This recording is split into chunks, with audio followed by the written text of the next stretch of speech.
पावन धरा पर रात्रि वेला में बैठे हुए इस आध्यात्मिक सत्संग सभा में सभी गुरु भाई बहनों का, माताओं, बच्चे और बच्चियों का आप सभी को सादर सत्य जय गुरुदेव। आज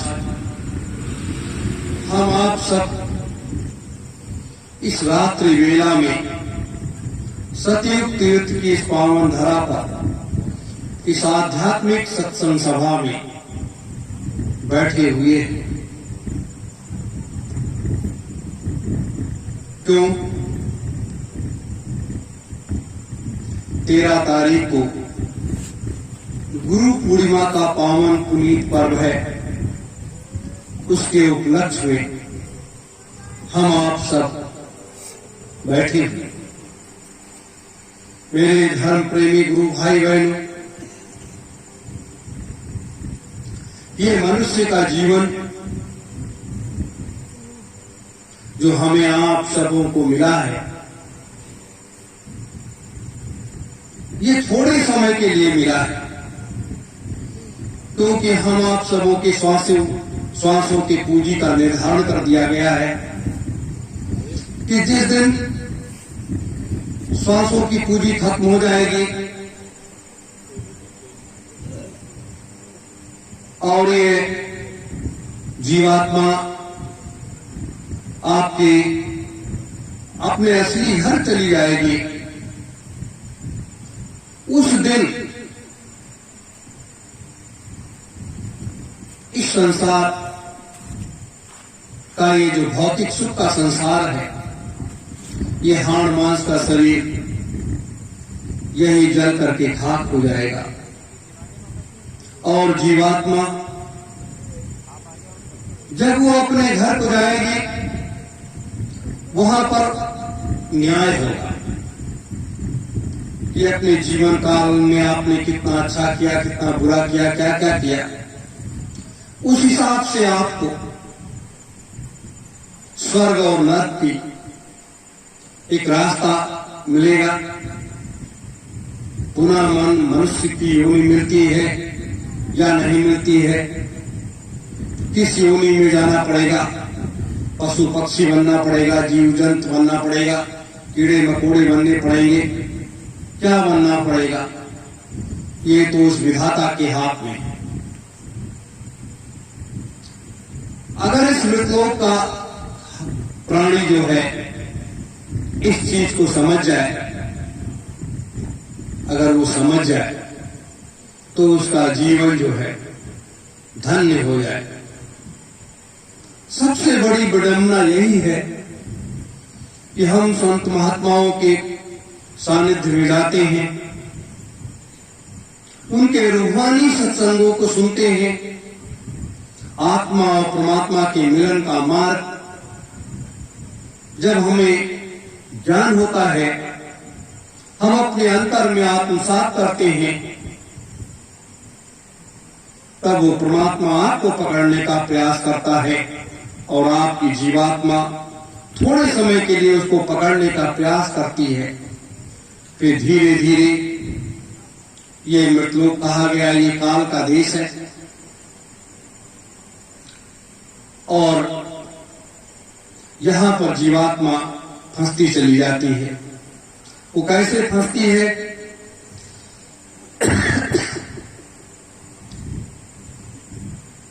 घर गृहस्थी में, मान सम्मान में, वो इसमें फंसती चली जाती। ये मेरे माता पिता, ये मेरे भाई बहन, ये मेरी धर्म पत्नी, ये मेरे बच्चे बच्चियां, इनके लिए हमें सारी व्यवस्थाओं को करना है। नाते रिश्तेदार, हित बंद, दोस्त, क्या क्या ये सब।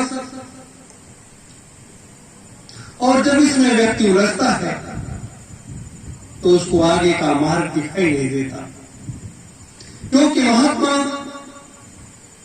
जब आपको नाम देते हैं तो आपको सारे रास्ते को बताते हैं, सारा भेद बताते हैं, तब जाकर के आपको नामदान देते हैं। जैसे परम पूज्य स्वामी जी महाराज ने पहले ऐसे पर्दा लगा दिया जाता था, उसके अंदर लोग बैठ करके लोग नामदान लेते थे। मैंने अपनी आंखों से देखा है, मैं बहुत छोटा था, हमारे घर पर स्वामी जी महाराज गए थे, मैं उनकी गोद में बैठा था, ऐसे तखत पड़ा हुआ था, एक 200 लोग बैठे हुए थे और उनको एक एक चीज समझा रहे थे। जैसे जैसे विस्तार होता गया, खुले मन से लुटाने लगे। जब खुले मन से लुटाने लगे तो नाम रूपी वो दान, सबसे बड़ा दान, जैसे कन्यादान को सबसे बड़ा दान कहा गया, उसी तरीके से ये नाम रूपी दान जो है,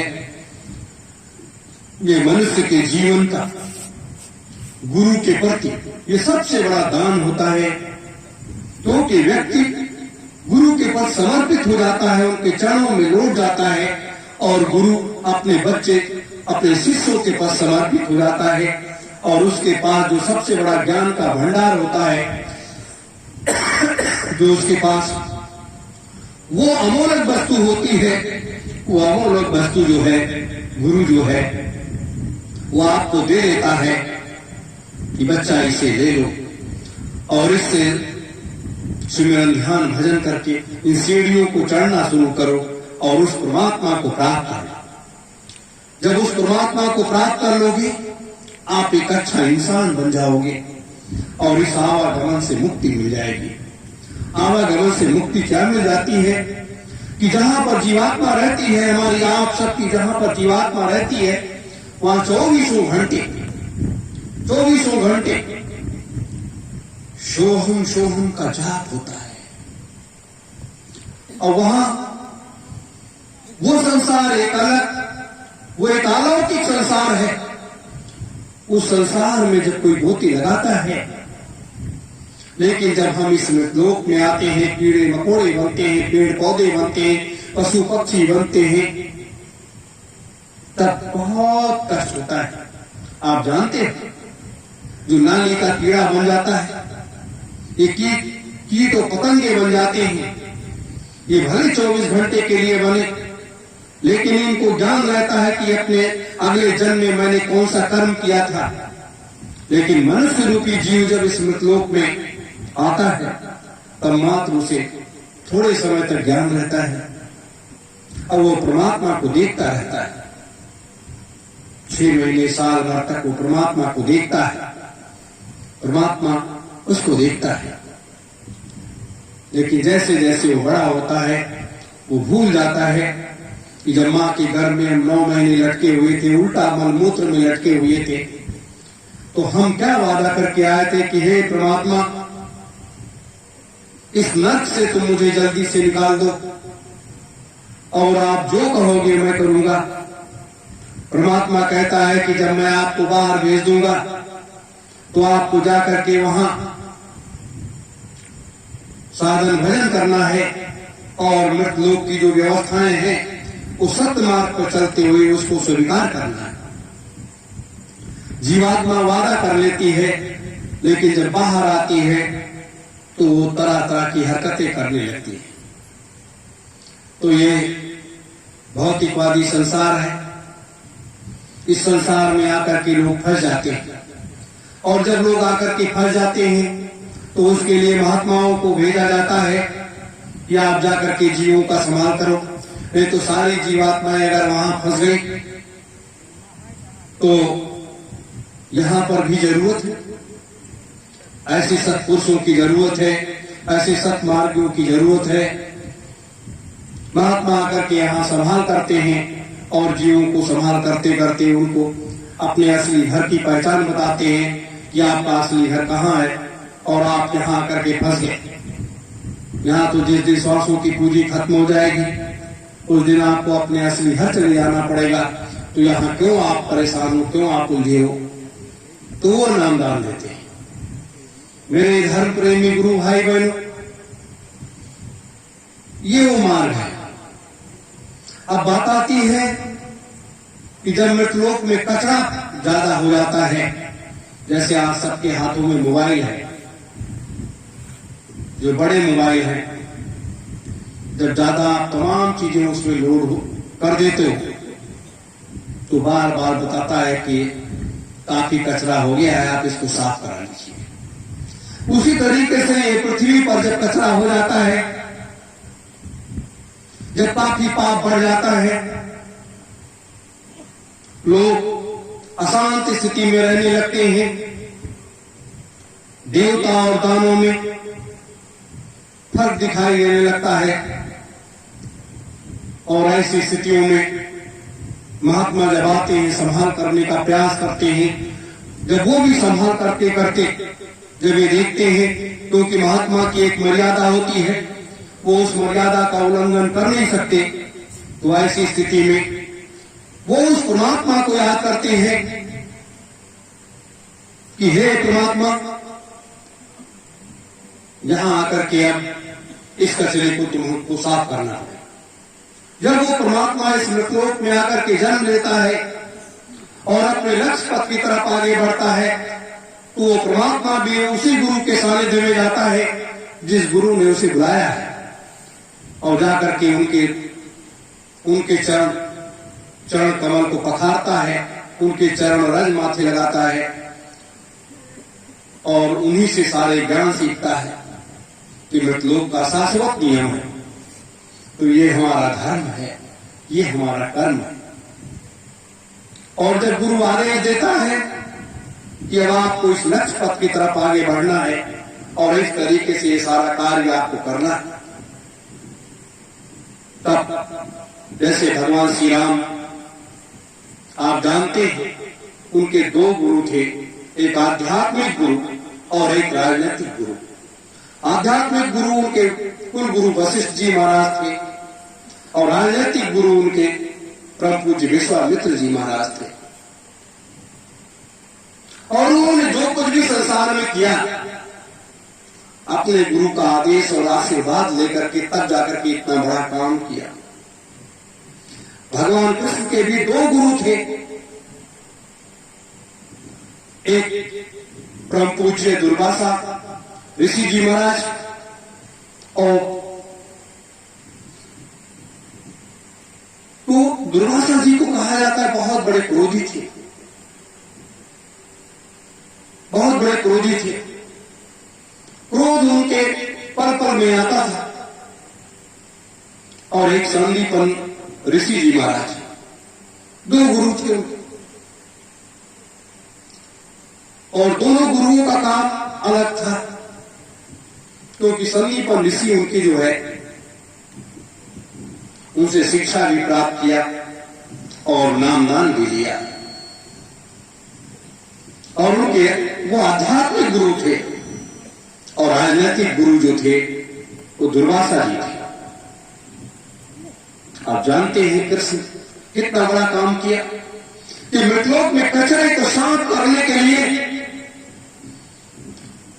उससे बड़ा युद्ध इस पृथ्वी पर आज तक नहीं हुआ। 60 करोड़ लोग महाभारत के युद्ध में मारे गए थे। 60 करोड़ लोगों को इकट्ठा करके समाप्त करवा दिया। आज इस पृथ्वी पर क्या हो रहा है आप देख रहे हैं ना। संसार में कितने बड़े बड़े बूचड़खाने चल रही हैं। पशु पक्षियों को मनुष्य जो है अपने पेट को कब्रिस्तान मान लिया है। वो मुर्गा भी खाता है, मछली भी खाता है, अंडा भी खाता है, गाय भैंस बैल बकरी बकरे का मांस भी खाता है, सांप बिच्छू केकड़ा जो कुछ है सब मनुष्य खा जाता है। अब आप बताइए कितना बड़ा पाप इस पृथ्वी पर हो रहा है, जिनका कोई दोष नहीं। परमात्मा ने उनको भेजा कि आप जाइए अपना समय वहां व्यतीत करिए, लेकिन समय के पहले जब उनको काट दिया गया, उनको मार दिया गया, उसका पाप किसके ऊपर गया? हे मेरे धर्म प्रेमी गुरु भाई बहनों, आज जरूरत इन चीजों की है कि ये पृथ्वी पाप से बोझिल हो चुकी है। ये पृथ्वी जो है ये पाप से बोझिल हो चुकी है। ये त्राहिमाम त्राहिमाम त्राहिमाम करती है, लेकिन इस त्राहिमाम की पुकार इस पृथ्वी पर मौजूद साधु संतों को नहीं सुनाई देता। हिंदू, मुसलमान, सिख, ईसाई, यहूदी, पारसी, जैनी,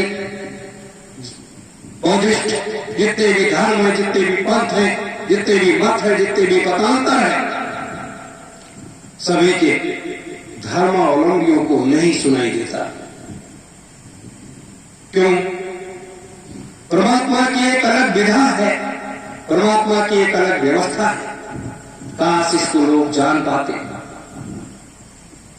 काश इसको लोग जान पाते अगर, लेकिन इसको लोग आज तक जान नहीं पाए। क्यों?